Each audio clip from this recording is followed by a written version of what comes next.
사람들이 다윗에게 전하여 이르되 보소서 블레셋 사람이 그일라를 쳐서 그 타작마당을 탈취하도이다 하니 이에 다윗이 여호와께 묻자와 이르되 내가 가서 이 블레셋 사람들을 치리이까?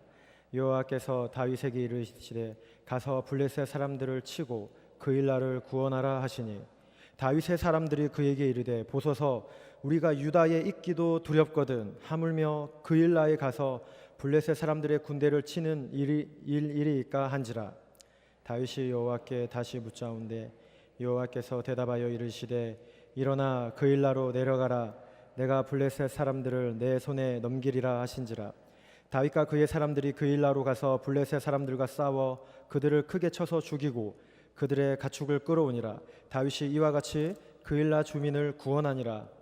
아히멜렉의 아들 아비아달이 그일라 다윗에게로 도망할 때에 손에 에봇을 가지고 내려왔더라. 다윗이 그일라에 온 것을 어떤 사람이 사울에게 알림해 사울이 이르되 하나님이 그를 내 손에 넘기셨도다. 그가 문과 문빗장이 있는 성읍에 들어갔으니 갇혔도다. 사울이 모든 백성을 군사로 불러 모으고 그일라로 내려가서 다윗과 그의 사람들을 애워싸려 하더니 다윗은 사울이 자기를 해하려 하는 음모를 알고 제사장 아비아들에게 이르되 에봇을 이리로 가져오라 하고 다윗이 이르되 이스라엘 하나님 여호와여 사울이 나 때문에 이 성읍을 멀애하려고 그일라로 내려오기를 꾀한다 함을 주의 종이 분명히 들었나이다. 그일라 사람들이 나를 그의 손에 넘기겠나이까? 주의 종이 들은 대로 사울이 내려오겠나이까? 이스라엘의 하나님 여호와여 원컨대 주의 종에게 일러 주옵소서 하니 여호와께서 이르시되 그가 내려오리라 하신지라. 다윗이 이르되 그일라 사람들이 나와 내 사람들을 사울의 손에 넘기겠나이까 하니 여호와께서 이르시되 그들이 너를 넘기리라 하신지라. 다윗과 그의 사람 600명 가량이 일어나 그일라를 떠나서 갈 수 있는 곳으로 갔더니 다윗과 그일라에서 피한 것을 어떤 사람이 사울에게 말하매 사울이 가기를 그치니라. 다윗이 광야에 요새에도 있었고 또 식광야 산골에도 머물렀으므로 사울이 매일 찾되 하나님이 그를 그의 손에 넘기지 아니하신지라. 아멘. 우리는 지난 시간에 놉이라는 땅에서 잔인한 학살이 일어난 것을 보았습니다. 도액이라는 그 간사한 혀, 날카로운 삭도의 혀를 가진 그 도액이 다윗을 모함하고 제사장 아히멜렉을 또 사울에게 거짓 증언하는 장면을 보았습니다. 그리고 사울은 아히멜렉을 포함한 놉 땅에 살고 있는 제사장들이 자신을 향해서 배신한다라는 그런 생각에 놉에 있는 모든 제사장들과 가족들과 가축들을 다 죽여라 이렇게 명령하게 되고, 사울의 신하들은 이 명령이 너무나 무섭고 두려운 명령이기 때문에 하나님의 진노를 받을 만한 그런 심각한 일이라는 것을 직감하기 때문에 거부하게 되는데, 누가 그 사울의 명령을 받들어 섬깁니까? 도액이 그 놉 땅의 제사장을 다 죽이고 없애라는 명령에 도액이 그 명령에 자기의 이익을 위해 그 말에 순종을 하게 되고 그 놉은 피바다가 되는 그런 끔찍한 장면을 우리가 함께 보았습니다. 그리고 오늘 본문은 그 제사장들이 살던 놉이라는 곳이 황폐하게 된 그 이후에, 그 잔인한 사건 이후에 벌어지는 일입니다. 다윗이 지금 현재 머물고 있는 곳은 헤레 수풀입니다. 이전에 다윗이 아둘람 동굴에 있었죠. 아둘람 동굴에서 400명의 사람들과 함께 모여 있었고, 또 오늘 본문을 보면은 이 공동체의 사람이 400명이 아니라 600명이라고 이렇게 표기되고 있는데, 점점 다윗을 찾고 의지하고 함께하는 무리가 많아졌다는 것을 알 수 있습니다. 그러니 그 동굴에서 400명에서 600명까지 사람이 많아질 때에 사울에게 더 발각될 수 있는 위험이 있으니 선지자 갓이 사울에게, 다윗에게 명령하죠. 위험하니까 유다 땅으로 들어가십시오 라는 명령을 하게 되고, 다윗이 그래서 지금 유다 땅의 헤레 수풀에 지금 머물러 있습니다. 그리고 다윗은 그 헤레 수풀에 머물러 있는 동안에 오늘 본문에 그일라 지역에 블레셋 군인들이 쳐들어와서 타작마당에 있는 작물들을 탈취해 갑니다 라는 소식이 다윗에게 들렸습니다. 여러분, 이 타작마당은 우리가 쉽게 생각하기를 시골에 가면 마당 정도로 이렇게 생각하기 쉬운데, 그런 타작마당은 그렇게 평범한 곳이 아니라 당시 성문 곁에 위치해 있고 그 도시에서 가장 번화한 지역이고 경제적인 직결지가 타작마당이라는 곳입니다. 여기서는 이름에 걸맞게 이 수학기가 되면 사람들이 곡식단을 가지고 와서 물론 타작을 했습니다. 그리고 이곳은 타작만이 아니라 축제의 장, 토론의 장, 물건 교환이 이루어졌던 그런 다양한 생활 집결 공간입니다. 때로는 성읍에 사는 장로들의 자리가 마련되어서 많은 사람들이 보는 가운데 그 성읍의 중요한 그런 사안을 결정이 이루어졌던 그런 곳이기도 합니다. 이렇게 재물과 곡식이 풍성한 곳이니 수확기가 되어서 블레셋이 이곳을 쳐들어와서 지금 탈취하게 된 겁니다. 그런데 여러분, 나라에 적이 쳐들어왔습니다. 그러면 여러분, 누구에게 가장 먼저 가야 하겠습니까? 백성들이 누구에게 보고하고 누구를 이 위기의 시점에서 가장 의지해야 되겠습니까? 당연히 왕입니다. 백성들이 하나님이 세우신 왕의 도움을 이 어려운 가운데 구해야 됩니다. 그런데 여러분, 오늘 이 그일라가 무너질 수 있는 이런 상황에 아직 이스라엘의 정식적인 왕이 되지 않은 다윗에게 먼저 가서 보고합니다. 사울이, 여러분, 이스라엘 왕이었던 사울이 지금 이 그일라에 블레셋이 쳐들어왔다는 것을 몰랐을까요? 그는 당연히 알았을 겁니다. 그런데 오늘 이 위기의 극복을 위해 사람들은 다윗에게 달려가고 있고, 성경은 하나님이 다윗을 어떻게 이스라엘의 통일 왕국으로 세워가는 것에 초점을 맞추고 있습니다. 여기서 다윗이 이제 이 급한 소식을 듣고 반응을 하는데, 여러분, 다윗이 이 전쟁의 순간에 어떻게 반응을 합니까?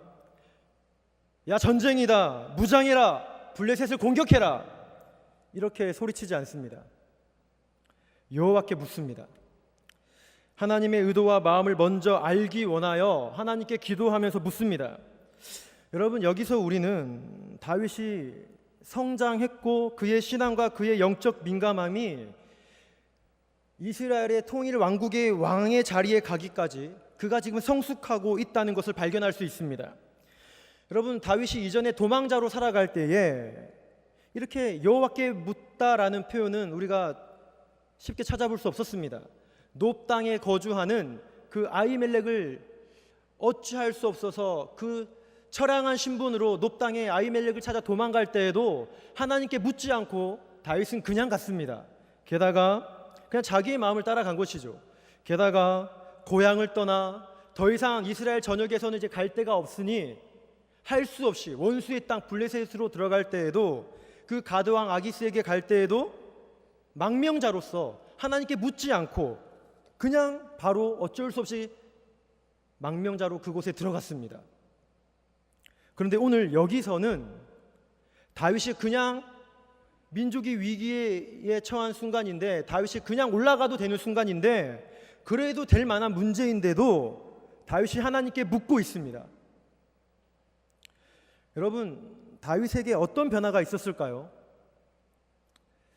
다윗에게 이런 지금 하나님께 묻는 삶으로의 변화가 있기까지 그는 아둘람 굴에서의 하나님과의 깊은 만남과 영적 체험이 다윗으로 하여금 하나님께 이렇게 묻고 행하는 사람으로 변하게 하였습니다.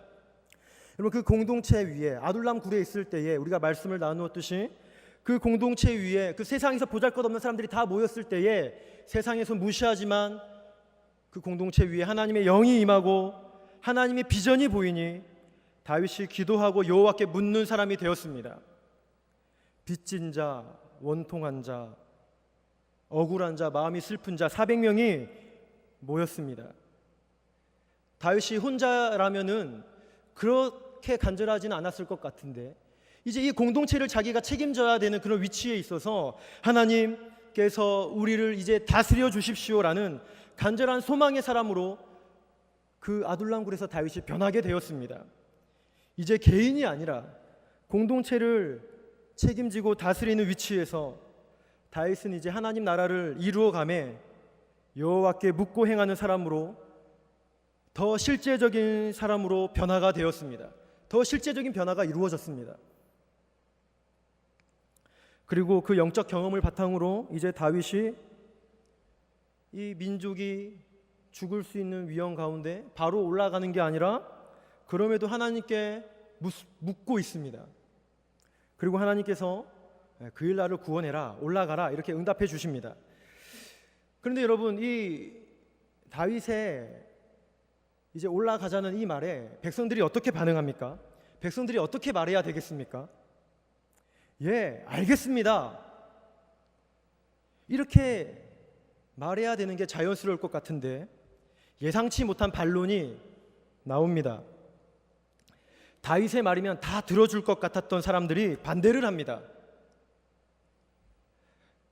명분도 분명하고 목적도 있고 좋은 일입니다. 선한 일입니다. 그런데 다윗과 함께 있던 백성들이 반대합니다. 못 갑니다 라고 말하는 겁니다. 따르지 않는 이유를 생각해 보니 우리가 유다에 머물러 있는 것도 너무나 두려운데 싸우다가 언제 사울의 손에 죽을지 모르니 그 전쟁에 우리가 가서 그일라를 도와준다는 것은 불가능하다는 겁니다. 두려운 일이라는 겁니다. 충분히 이해되죠. 또한 전쟁하다 죽을 수도 있고 자칫 블레셋과 싸울 때 사울이 기습 공격을 해서 우리가 또 위험에 처하게 될 수도 있으니 충분한 반론입니다. 게다가 블레셋은 다윗이 피난할 수 없는 그런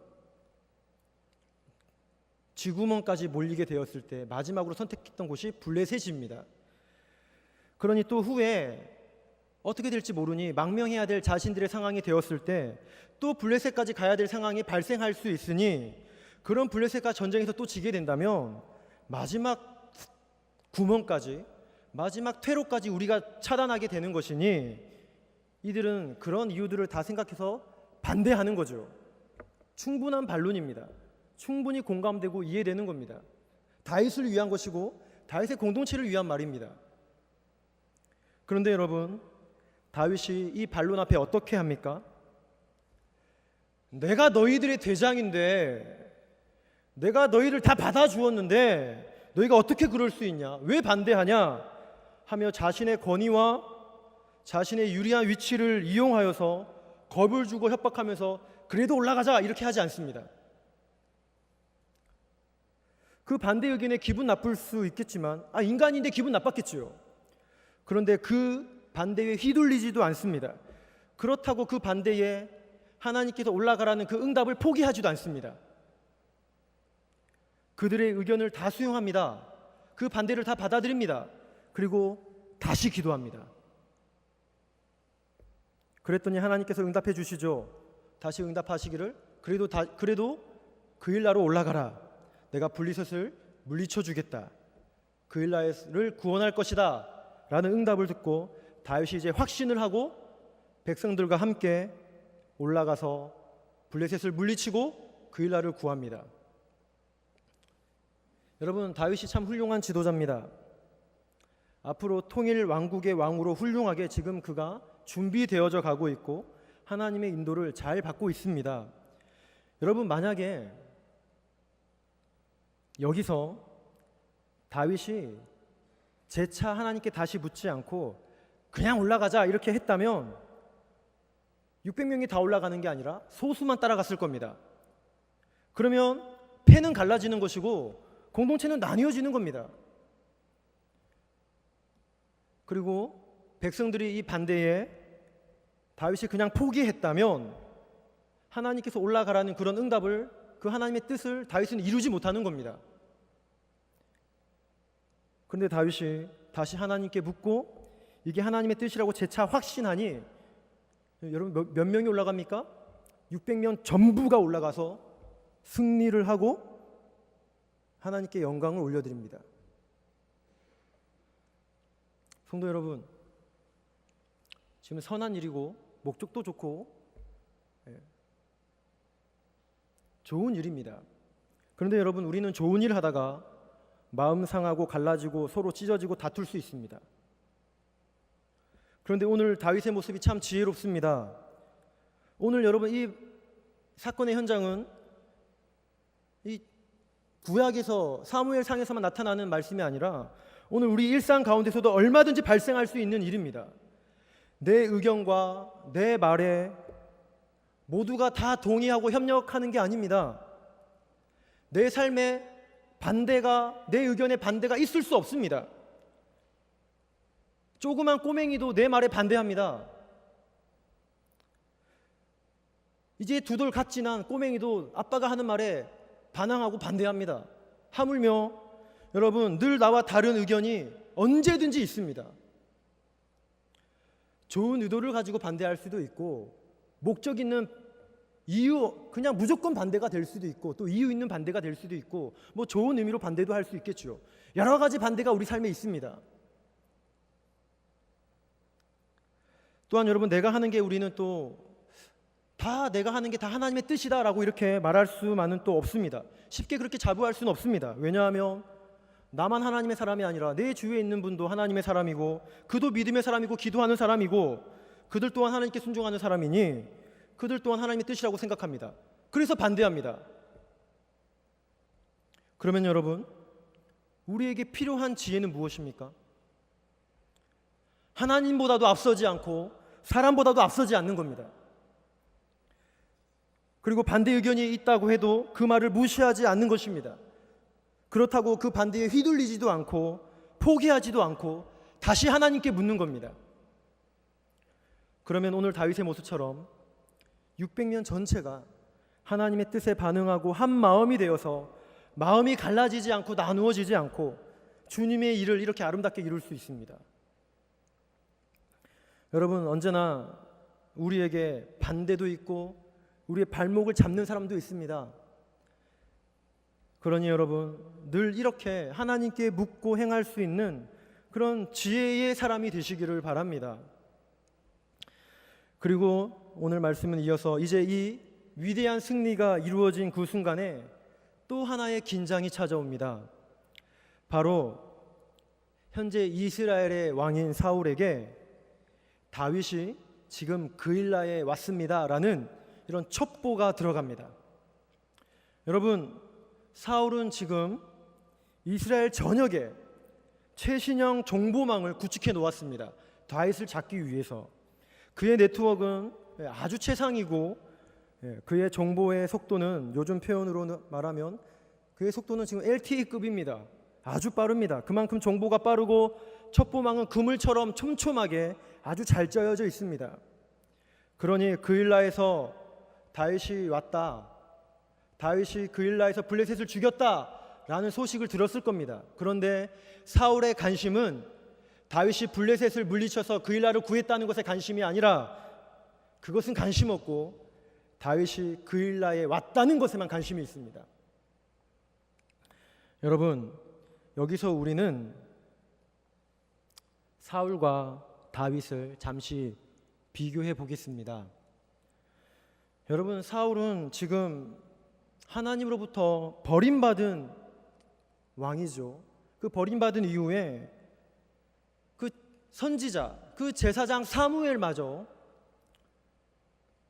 사울을 버리고 떠났습니다. 이제 그가 의지하는 것은 무엇입니까? 사람의 소리입니다. 인간의 지식입니다. 세상의 기술만을 의지하고 있습니다.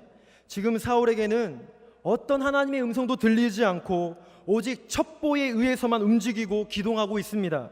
지금 사울의 채널은 위로는 완전 닫혀 있습니다. 오직 땅의 기술로만, 자신의 정보력으로만 발동하고 움직이고 있습니다. 그러나 여러분 다윗은 어떻습니까? 기계로 비유해서 사울과 비교하면 폴더가 무엇입니까? 삐삐? 뭐 그 정도도 안 되는 정보력이 다윗입니다. 그에게는 정보도 없고 첩보도 없습니다. 사울에 비하면 군사력도 경제력도 비교가 안 됩니다. 그러나 여러분 다윗이 어떻게 움직이고 있습니까? 사울은 첩보에 의해서만, 정보에 의해서만 움직이는데 방금 보았듯이 다윗은 하나님께 묻고 또 묻고 하나님이 그에게 응답해 주는 그 말씀을 가지고 움직이고 있습니다. 사울은 땅에서 이루어지는 정보로 살아가는데 다윗은 땅을 지켜보고 계시는 하늘의 정보를 받으며 움직이고 있습니다.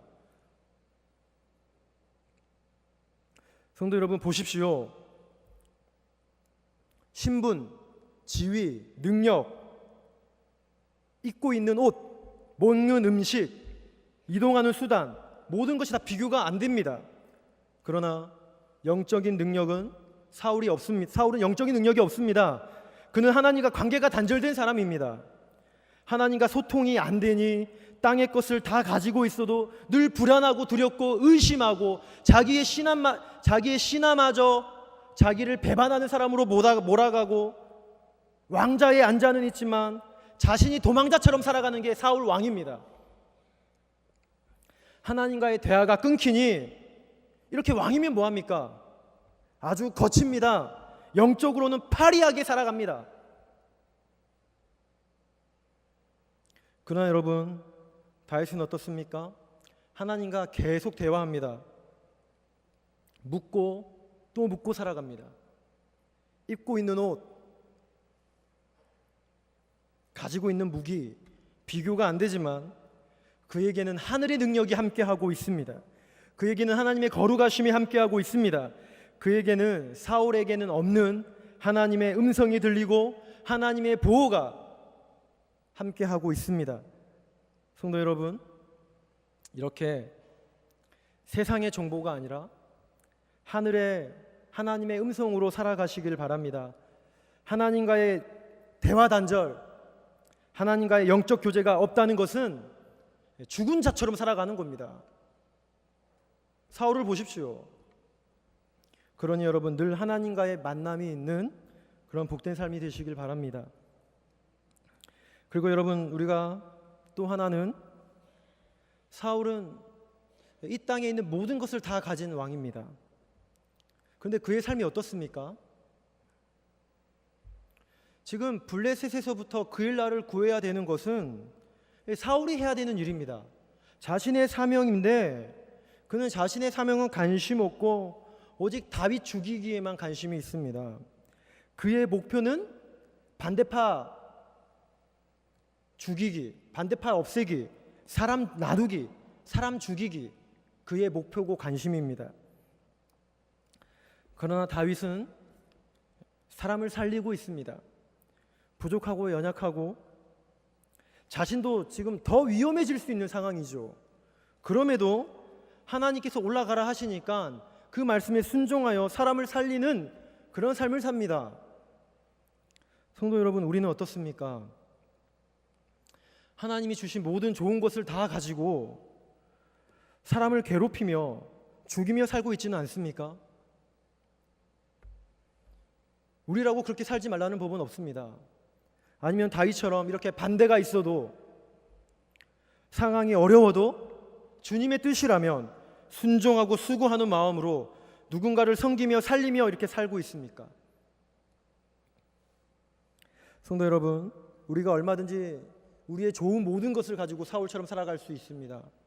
그러니 여러분, 우리가 예수님의 모습처럼, 우리 지난주에 들었던 하나님의 그 말씀처럼, 그 예수님의 모습처럼 하나님의 뜻이라면 자신을 희생하면서도 하나님의 뜻을 이룰 수 있는 그런 믿음의 사람이 되기를 바랍니다. 이어서 여러분, 사울이 이제 다윗이 그일라에 왔다라는 소식을 듣게 되고 군대를 소집해서 출동합니다. 다윗을 잡으려고. 그리고 이제 그일라 성읍을 다 포위합니다. 그리고 이제 사울이 아주 좋아하고 절호의 찬스다, 하나님이 주신 소중한 기회라고 생각합니다.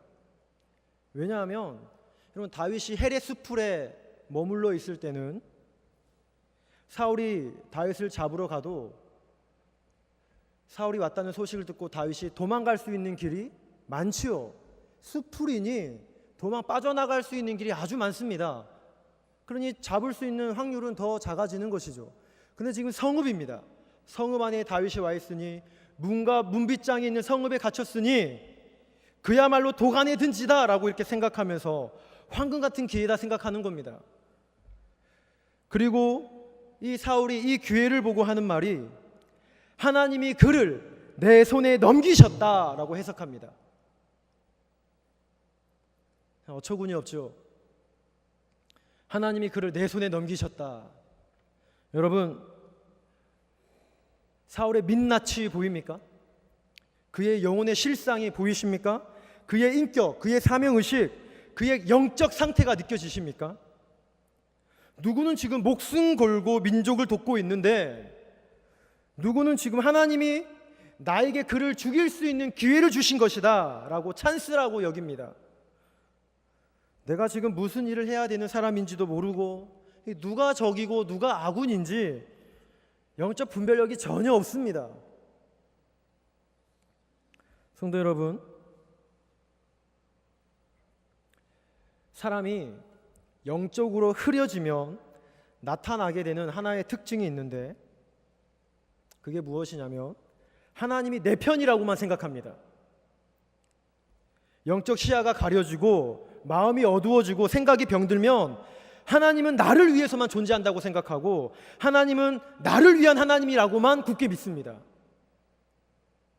물론 여러분, 하나님이 나의 하나님이 되시지만, 여러분, 하나님은 나의 하나님만 되시는 게 아니라 너의 하나님이 되시고 무엇보다 하나님은 우리의 하나님이 되시죠.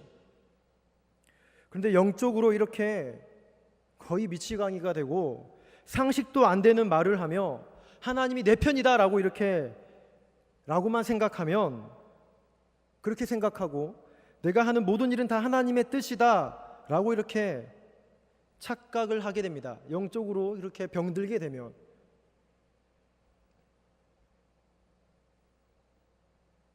누군가는 이렇게 사명에 불타서 목숨까지 던지며 헌신하고, 또 누구는 억울해하고 피눈물 흘리고 있는데 자기는 하나님은 나만을 도와주시는 분이다 라고 이렇게 생각하는 겁니다.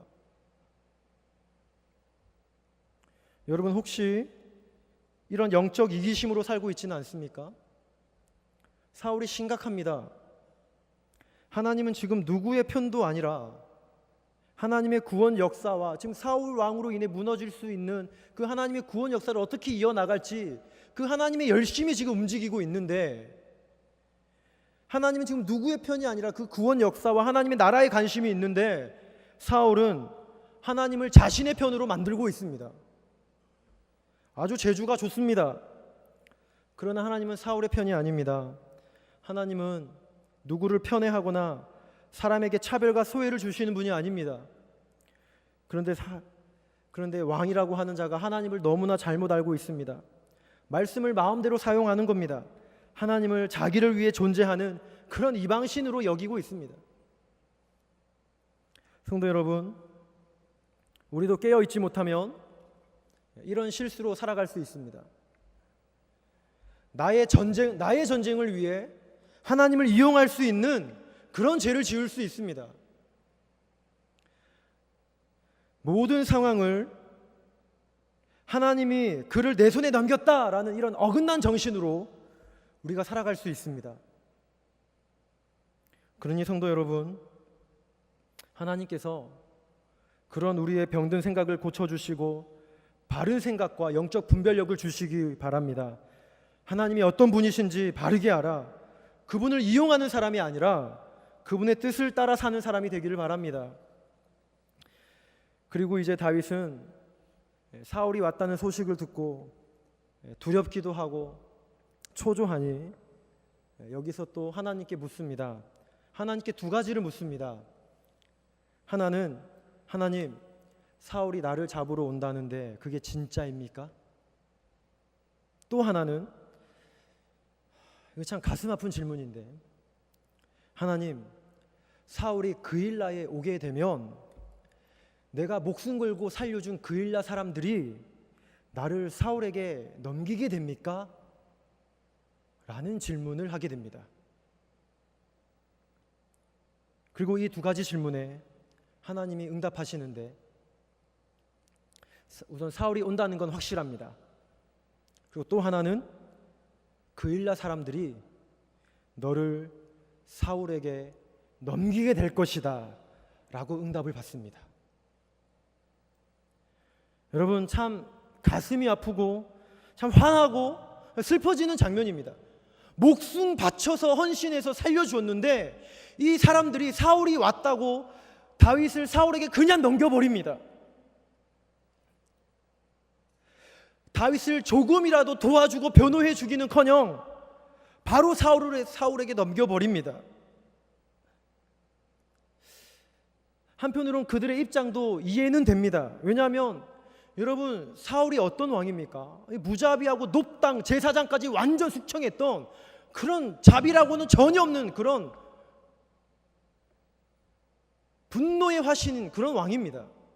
그러니 그런 사울을 생각할 때 다윗이 여기 있다는 소식을 듣고 왔을 때 그들 또한 제사장들처럼 완전 없어지게 될 것이라는 그런 두려움 때문에 어찌할 수 없는, 다윗을 넘기는 것이 어찌할 수 없는 선택이다라는 생각이 들기도 합니다. 이해가 되는 면도 있습니다.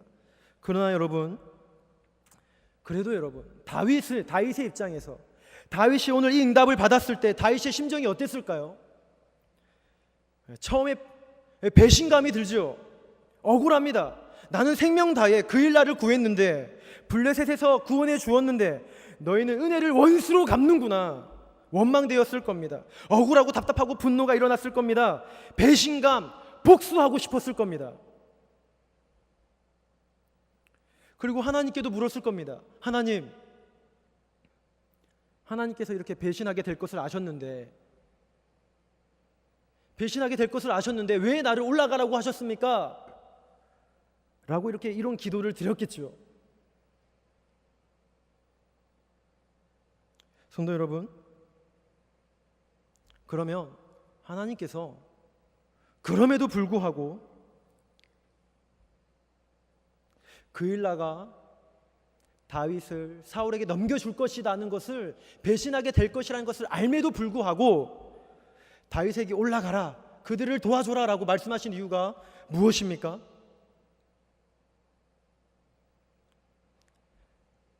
바라지 말고 도와주라는 겁니다. 너가 준 만큼 받을 생각으로 주지 말고, 너가 희생한 만큼 돌려받으려는 마음으로 섬기지 말고 그저 사랑해서 헌신하고 도와주라는 겁니다. 내가 주었을 때 돌려받을 것을 다 계산하고 손을 내밀어 선을 베푸는 그런 계산적인 사람이 되지 말라는 겁니다. 그저 바라지 말고 도와주어라. 여러분, 이게 다윗을 향한 하나님의 뜻이었습니다. 이것이 오늘 다윗을 이스라엘의 그 통일 왕국의 왕으로, 하나님의 왕으로, 왕정을 통한 신정을 이루어갈 수 있는 그런 합당한 왕으로 하나님께서 그를 만들어가는 과정이었습니다. 그리고 후에 다윗이 이스라엘의 왕이 되었을 때 이 배신했던 그일라 사람들도 다윗의 통치에 복종하고 다윗을 자신의 왕으로 인정하고 받아들이게 됩니다. 그 다윗의 나라에 참여하는 그런 백성들이 됩니다. 성도 여러분, 그러고 보면 우리가 삶에서 얼마나 하나님을 향해서도 계산적이고 사람을 향해서도 얼마나 거래적인지 모르겠습니다. 그래서 우리가 그런 생각으로 하나님을 섬겼기에, 하나님, 내가 이 정도로 헌신하고 내가 이렇게도 물질도 드리고 이렇게 시간을 드렸는데 나에게 돌아오는 건 이게 무엇입니까? 내가 원하지 않는 결과들이 돌아올 때마다 하나님을 향해서도 실망하게 되고 원망이 생기게 됩니다. 그런 마음으로 섬겼기 때문에 그런 생각이 드는 거죠. 그리고 사람을 향해서도 내가 이렇게까지 너에게 베풀고 이렇게까지 너에게 많이 섬겨주고 도와주었는데 너가 어떻게 나에게 이렇게 되돌려 줄 수 있냐? 배신이다. 너 너무하다. 이렇게 생각이 들고 속상해하는 일들이 우리에게 있습니다. 나는 이렇게까지 섬기고 이렇게까지 잘해주는데 돌아오는 건 왜 이거밖에 안 되지 하면서 혼자 속상해하는 경우가 우리에게 많이 있습니다. 특별히 교회를 섬기면서도 그저 하나님을 사랑하고 교회 사랑하는 마음으로 헌신하고 수고하면 족하고 그 마음으로 섬길 수 있음에 감사하면 충분한 것인데, 잘못된 마음이 들어와서 누가 알아주지 않으면 속상해하고, 누가 다른 사람만 칭찬해주면 서운해하고, 그게 우리입니다. 물론 여러분, 연약한 인간인지라 그럴 생각이 들 수 있지요. 그런 생각이 스쳐 지나갈 수 있습니다. 당연히 그럴 수 있습니다. 그러나 그게 우리 마음에 자리 잡아서 계속 서운해하고, 계속 준 만큼 받고 싶어하고, 계속 더 받고 싶어하고, 계속 억울해한다면 여러분, 우리의 동기가 잘못된 겁니다. 우리의 마음이 계산적이고 물질적이고 세상으로 병든 겁니다. 우리가 잘못된 겁니다. 성도 여러분, 예수님께서 우리를 어떻게 사랑해 주셨습니까? 내가 너에게 몸 바치고 피 흘려 죽었으니 너 또한 동일한 분량으로 또는 그 이상으로 나에게 돌려주어야 한다 라는 마음으로 죽으시지 않았습니다. 그러시지 않았습니다. 예수님은 우리를 향해 어떤 보상을 받으려고 죽은 게 아닙니다. 그저 하나님의 뜻을 따르기 위해 순종하신 겁니다. 그저 우리를 사랑하시고 우리를 아끼사 자기를 내어주셔서 죄의 문제를 해결해 주시고 하나님의 자녀 삼아 주신 겁니다. 우리에게 어떤 것을 거래하고 보상을 받기 위해서 몸 바쳐 우리를 위해 희생하신 게 아닙니다. 그분의 순종은 대가 없는 순종입니다. 그분의 사랑과 희생은 대가 없는 헌신입니다. 성도 여러분, 그런데 우리의 섬김과 우리의 헌신은 어떻습니까? 주님께서 우리에게 보여주시고 가르쳐 주신 것에 비하면 너무나 변질되었습니다. 너무 계산적이고, 내가 한 만큼, 아니 내가 한 것보다 더 돌려받으려고 합니다. 주님은 그저 사랑해서 대가를 바라지 않고 온전히 다 주셨는데, 우리는 주기도 전에 대가를 바라고 있습니다. 그리고 내가 한 만큼 돌아오지 않으면 낙심하고 두고 보자, 이런 나쁜 마음 먹게 되고, 너무나 우리의 동기가 변질되었습니다. 너무나 타락했습니다. 말씀의 결론입니다. 주 안에 사랑하는 성도 여러분, 오늘 주님께서 우리의 심령을 새롭게 해주기를 원합니다. 그리하여 주님께서 우리를 어떻게 사랑해 주셨는지를 기억하며 우리 또한 예수님처럼 온전한 사랑과 희생으로 교회와 성도를 사랑하는 사람이 되기를 바랍니다. 그런 마음으로 섬길 때 때로는 칭찬도 없고 이름도 드러나지 않고 물론 서운한 경우도 있을 겁니다. 그러나 여러분, 그럼에도 지속적으로 선을 행하시고 낙심하지 마시고 주님 바라보면서 승리하기를 바랍니다. 그러면 모든 지각에 뛰어나신 그리스도의 평강이 우리를 지켜주십니다. 그리고 그 예수님의 마음으로 섬기는 자들을 하나님께서 반드시 더 좋은 곳으로 갚아주시고 채워주십니다. 내가 바라는 마음으로 섬기지 않아도 그 선한 마음으로 섬기고 지속적으로 베풀며 나아갈 때에 하나님께서 분명히 갚아주십니다. 눈에 드러나는 게 있을 수도 있고 드러나는 게 없더라도 하나님은 반드시 그 마음이 복된 자를 주님은 더 풍성히 채워주십니다. 내가 한 것보다 더 좋은 곳으로 갚아주십니다. 그리고 하나님이 갚아주시는 은혜가 임할 때 그 사람은 압니다. 당사자는 압니다. 하나님이 이렇게 갚아주시구나, 하나님이 이렇게 채워주시구나. 당사자는 압니다. 하나님은 여러분 더 주시는 분이십니다. 주 안에 사랑하는 성도 여러분, 이런 선한 마음으로 믿음의 일을 힘써 감당해 가시길 바랍니다. 아울러 믿음의 길을 갈 때 반대가 있고 늘 갈등이 있습니다. 그러나 그때마다 인간적인 감정과 지혜가 아니라 하나님께 묻고 또 물어서 하나님의 길을 가는 지혜로운 성도가 되시길 바랍니다. 그리하여서 하나님을 내 편으로 만드는 자가 아니라 늘 하나님 편에 서서 하나님의 복을 누리며 사는 성도가 되시길, 그런 복된 성도가 되시길 주님의 이름으로 축복합니다.